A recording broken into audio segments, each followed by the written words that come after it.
సరే చెప్పండి, అంటే ఇవాళ ఉన్నటువంటి పరిస్థితుల్లో తెలంగాణలో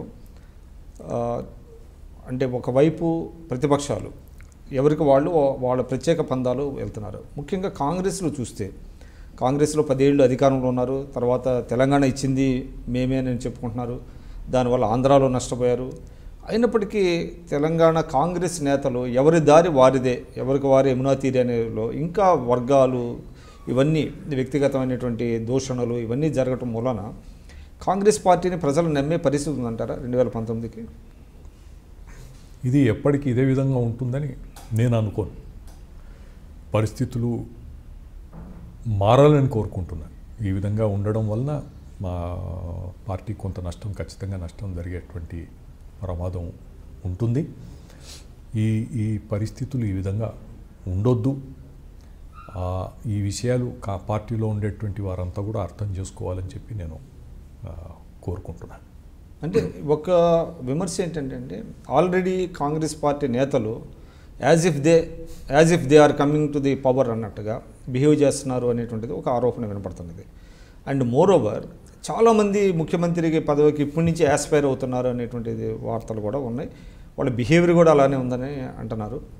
సో మీరు కూడా one of the aspirants CM రేపొద్దున అధికారం వస్తే? లేదండి, నేను అసలు అంటే నేను చాలా సందర్భాల్లో చెప్పాను, కేవలం ఒక పదవిని ఆశించి రాజకీయాల్లోకి వచ్చినటువంటి వ్యక్తిని నేను కాదు. ఖచ్చితంగా అవకాశం వస్తే మనం 10 మందికి మంచి చేసేటువంటి విధంగా ఆ పదవిని ఉపయోగించుకుంటాను తప్ప కేవలం పదవి కొరకే ఆశించి చేసేటువంటివన్నీ కాదు. ఈరోజు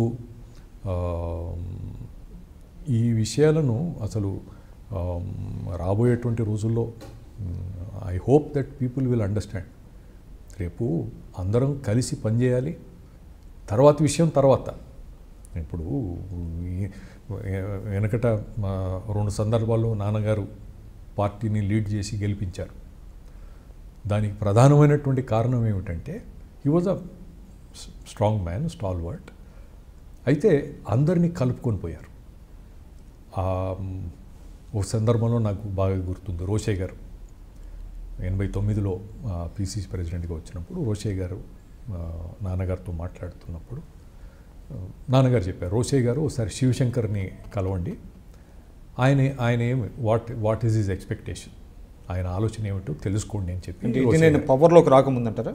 పిసిసి ప్రెసిడెంట్ పవర్లో ఎన్నిక ఎన్టీ రామారావు గారు ముఖ్యమంత్రిగా ఉన్నాం. వాళ్ళు వెళ్ళి 1 గంటలో తిరిగి వచ్చారు. నేను అక్కడే ఉన్నాను. ఏమన్నారంటే, శివశంకర్ గారితో మాట్లాడొచ్చాను సార్, ఆయనకేం లేదు, తాను తెనాలి నుంచి పోటీ చేయాలని ఎంపీగా, ఒక 11 అసెంబ్లీ సీట్లు కావాలన్నారు.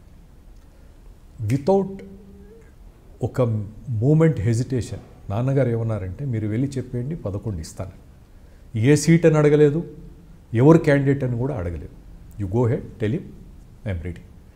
రోషే గారు అన్న అబ్బాయి 5-6 ఇస్తే చాలు అండి, చాలు సార్, అన్నీ ఇవ్వాల్సిన పని లేదు అని చెప్పి ఆయన, అంటే ఒక రొటీన్గా ఆయన అడిగారు, అన్నీ ఇవ్వాల్సిన పని లేదు, మనం కలిసి పనిచేయాలనుకున్నప్పుడు everybody should come wholeheartedly. So ఆ రకంగా పార్టీని నడిపించవచ్చు. నడిపించలేము అనేటువంటి మాట ఏం లేదు. ఇప్పుడు ఉత్తమ్ కుమార్ రెడ్డి గారికి మీరైతే సహకరిస్తున్నారా పూర్తిగా? దాంట్లో మాకేమీ బ్యాషేజాలు లేవు. There are no issues. When there are issues where party ఒక స్టాండ్ తీసుకోవాలన్నప్పుడు నేను ఐఎమ్ కమ్యూనికేటింగ్ ఇట్. మీరు సీఎం క్యాండిడేట్, మీరు కూడా వన్ ఆఫ్ ది ఆస్పిరెంట్స్? లేదు, I'm not. I'm never been an aspirant for anything. But పదవి వస్తే పనిచేయడానికి పదవిని మనం ఉపయోగించుకోవడానికి ఉంటుంది, కానీ కేవలం పదవిని ఆశించి రాజకీయాల్లో రావడం సరైనటువంటిది కాదు. మీరు చూస్తున్నారు ఐ డ్రీమ్ న్యూస్ని. మీరు చూస్తున్నది ఐ డ్రీమ్ న్యూస్. అంటే కళలని నిజం చేస్తూ ప్రజలకి నిజాలని కళల ద్వారా తీసుకొచ్చే ఐ డ్రీమ్కి మై బెస్ట్ విషెస్. మీరు చూస్తున్నది ఐ డ్రీమ్ న్యూస్. మీరు చూస్తున్నారు I dream channel. For more videos please subscribe I dream. మరిన్ని వీడియోల కోసం ఐ డ్రీమ్ని సబ్స్క్రైబ్ చేయండి. Please subscribe I dream. And I am very much satisfied with the way interview went on. Kindly subscribe to I Dream. For more videos, subscribe to I Dream. And loads of fun entertainment and content. Do watch iDream.